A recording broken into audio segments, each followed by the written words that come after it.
So in terms of the popular uses that we've seen from a cyber range, obviously that first one is upskilling, right? Which directly correlates to what you told us you guys were looking to do with your team this year.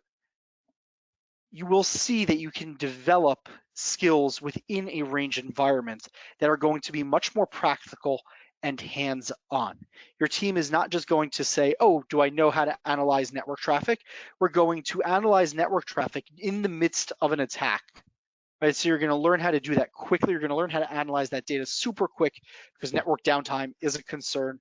Machines being down is a concern. Servers being down is a concern. So you want to develop those skills and really work on upskilling. Now, the second, and this is one of my favorite use cases, is experience building. Nobody wants to have the first time their team is experiencing an attack be while the attack is going on. What ends up happening is people flounder. Ideally, theoretically, maybe I know what to do, right? In that interview, you asked me how do I detect a phishing attack, and I told you, yeah, I'm going to go to the email server and pull up the email. It's going to show up in my SIM. Yeah, but then do it in the middle of a real life attack when something's going on. A lot of time people just forget.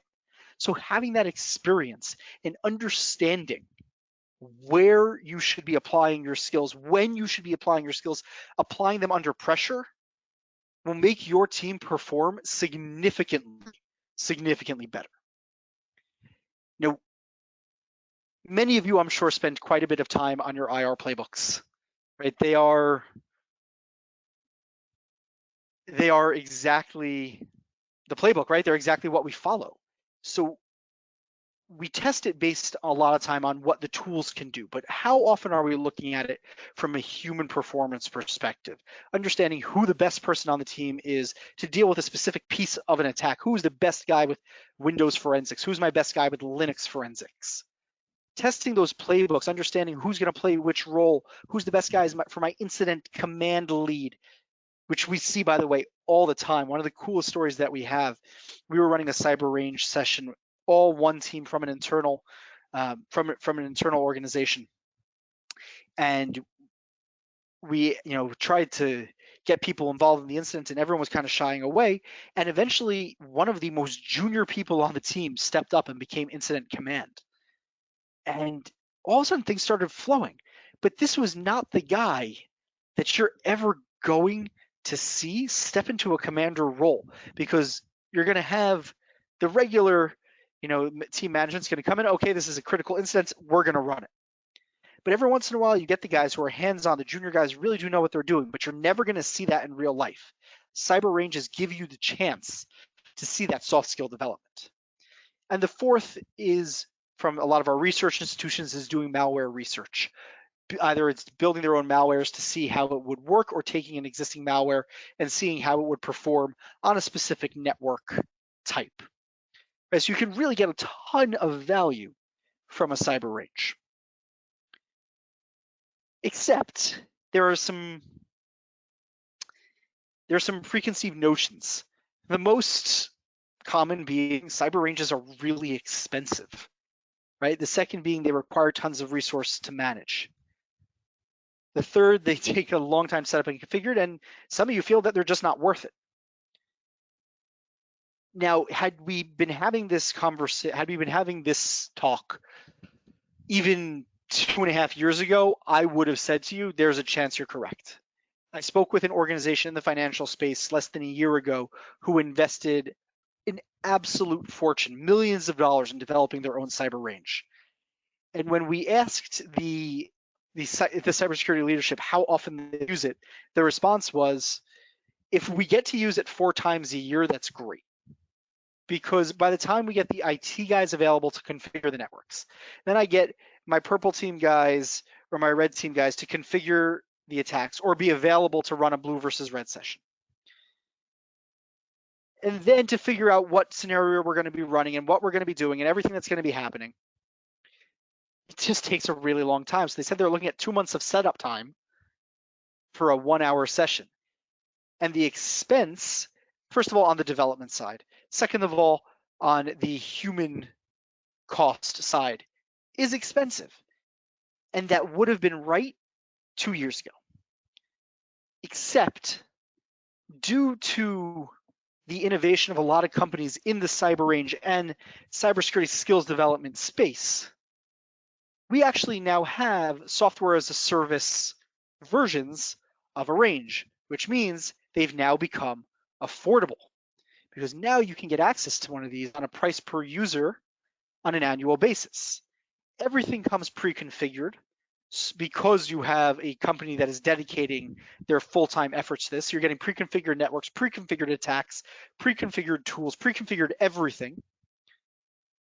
So that saves you a ton of time, but also really importantly, they can be managed without any additional resources. Maybe you need one person to assign what the scenario is that you're going to be doing to your team, but you don't need more than that.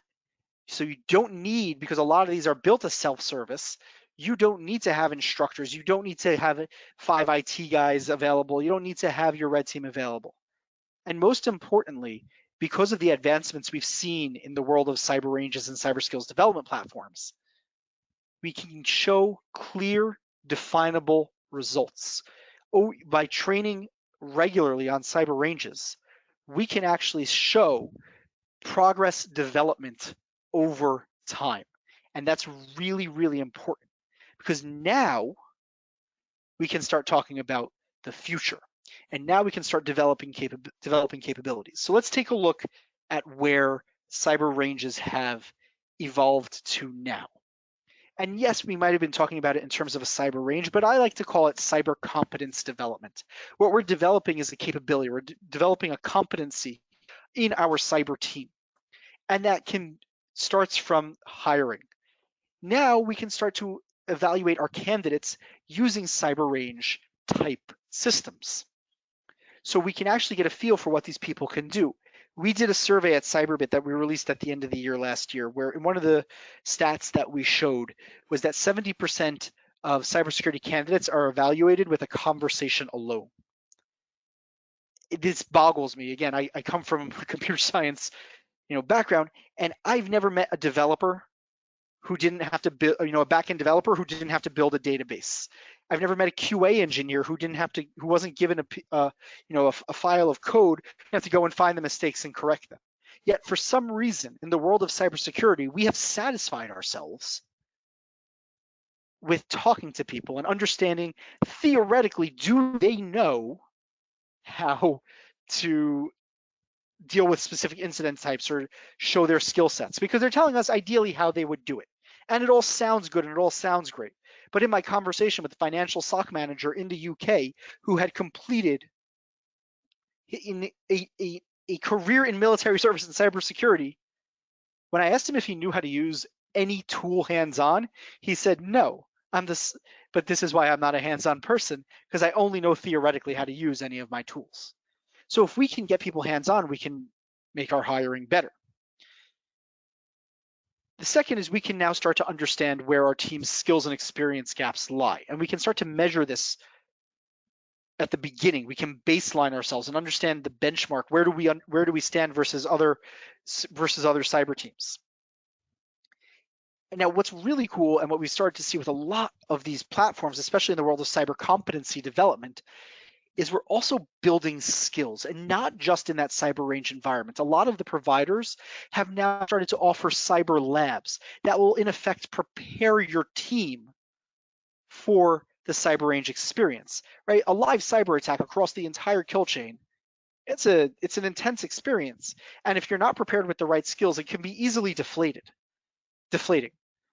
So what a lot of platforms now are doing are bringing those cyber labs. So develop your skills first. Then we'll go to the range, right? And that's where we're going to simulate that real full attack. That's where you're going to be able to bring everything together. And all of a sudden, every skill you've been developing will start to make sense, and you'll understand the practical application in attacker context. Now, we spoke about the LMS before. Most cyber ranges now are coming with some form of LMS that allows you to manage your skills program, to develop something that takes the pre-built content and matches it to your team so you can manage that program, understand when your team is training, how your team is training, what they're training with, what tools they're using, right? And really manage that program. And then there's that report we talked about with clear and definable results so that you can justify the investment in something like this. They're not expensive. They're still not cheap, right? But they're not as expensive as they once were, but you're still gonna have to justify that investment. But the more your boards push you to have a significantly stronger cyber competence, the more you're gonna need to say that, but this is what I'm getting for it. I've invested X amount of money in it, and when I present to the board, this is where I'm going from here. This is what I'm getting. So before I jump into our next portion, I just want to review what we've seen as the impact of a cyber range. And it affects the entire life cycle of where the cyber competence lives. From optimizing candidate screening and retention, we have clients who are telling us that they've reduced their hiring time by as much as 50%, as well as the cost associated with it. Now, why is that important? For two reasons. Number one, we all know it's a race for cyber talent. If you can identify the right talent first, that means you get the offer out first. And if you get the offer out first, then you can start to put pressure on the candidate to come join you, which means they'll more likely join you. Number two, given the fact that the number one cost center that so I've heard from CISOs is their talent. If we can reduce the number of mishires, if we can increase our employee retention, if we can get hires at not at the first offer instead of being stuck in a bidding war, then we can save from that top line item in our budgets. The second is ramp up. So now you've hired the right person, but we still have 4 to 7 months until they're actually going to be ready to fully contribute to the SOC. That's too long, especially considering it takes 7 months to detect and mitigate an attack. That means a full attack life cycle has gone through in the time you onboarded an employee. So if you can get them onboarded in a month, which we've seen happen with the cyber range, that's a pretty big time savings and a big cost savings, because most people are doing it with on the job, which means you're losing half a person on top of the new person you have to train. Now, reducing the mean time to response, right? We all know the value there. MTTR is one of the primary KPIs that we're all measured on. So if we can bring that down by 30% by just having our human element perform better, that means we can get some more incidents per shift. It means our network downtime is lower. It means every other KPI does better as a result. And most importantly, we've seen when commercial tools are added into the platform, because your team will understand their tool sets better, they actually perform with them better, which means that you actually have an improvement of 25% on the performance of your tech stack. And what this all means is that you can take a whole bunch of that budget that you have and reinvest it into new tools, reinvest it into more talent, and get your cyber competence really, really built.